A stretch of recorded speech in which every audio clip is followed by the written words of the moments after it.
Salam Bapak Ibu Saudara, dalam kasih Tuhan kita Yesus Kristus. Saat ini saya akan membawakan renungan, di mana renungan itu sungguh menguatkan saya, dan saya berharap dari renungan ini juga bisa menguatkan Bapak Ibu Saudara. Renungan kali ini saya ingin mengangkat sebuah kata dari yang sering-sering diucapkan oleh anak-anak muda zaman sekarang, yaitu kata-katanya adalah bucin. Bucin. Mungkin bagi mereka bucin itu adalah budak cinta. Ya kan Bapak Ibu Saudara sering kan mendengar kata-kata dari anak muda ini, tapi bucin yang kali ini yang saya angkat yaitu bukti cinta. Bukti cinta Tuhan Yesus kepada kita. Apa aja sih bukti cinta Tuhan kepada kita? Apa yang dilakukan Tuhan ketika Tuhan bucin kepada kita? Kita bisa baca di dalam Alkitab kita, Yohanes 3 ayat 16. Karena begitu besar kasih Allah akan dunia ini, sehingga ia telah mengaruniakan anaknya yang tunggal, supaya setiap orang yang percaya kepadanya tidak binasa, melainkan beroleh hidup yang kekal. Itu adalah satu bucin Tuhan, bukti cinta Allah kepada manusia, sehingga dia merelakan anaknya yang tunggal untuk datang ke dunia dan menebus kita semua. Yang kedua, kita bisa baca di Matius 20 ayat 28. Sama seperti anak manusia datang bukan untuk dilayani, melainkan untuk melayani, dan untuk memberikan nyawanya menjadi tebusan bagi banyak orang. Ya, itu adalah cinta Tuhan yang kedua, bukti cinta Tuhan. Dia rela mau datang ke dunia ini untuk menebus kita semua. Dia sudah membuktikan cintanya, tidak diragukan lagi.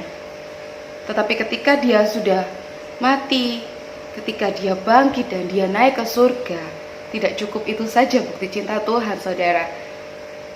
Tuhan menjanjikan suatu penghibur bagi kita.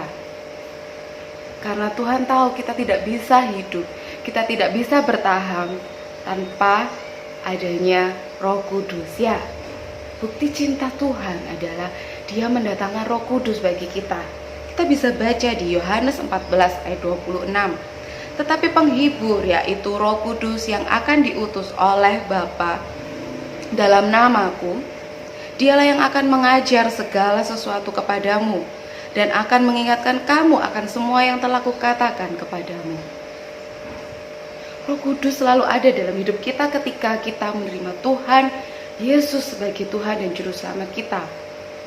Sekalipun kadang kita seringkali tidak menganggap Roh Kudus itu ada, bahkan ketika Dia mengingatkan kita, bahkan ketika Dia mengajar kita, kita seolah tidak mendengarkan Dia, tapi Dia tetap setia.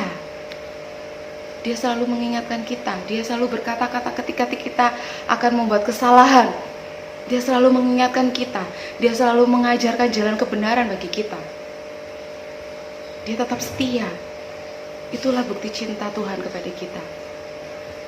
Nah, Bapak Ibu Saudara, saat ini saya ajak semuanya untuk kita berpikir kembali, untuk kita merasakan kembali sebenarnya apa yang sudah kita buktikan sebagai bukti cinta kita kepada Tuhan. Apakah kita tetap akan membiarkan Tuhan itu bucin kepada kita, Allah bucin kepada kita, tetapi tidak ada pembalasan dari kita? Apa yang harus kita perbuat sebagai bukti cinta kita kepada Allah? Yaitu menyerahkan seluruh hidup kita dipimpin oleh Allah.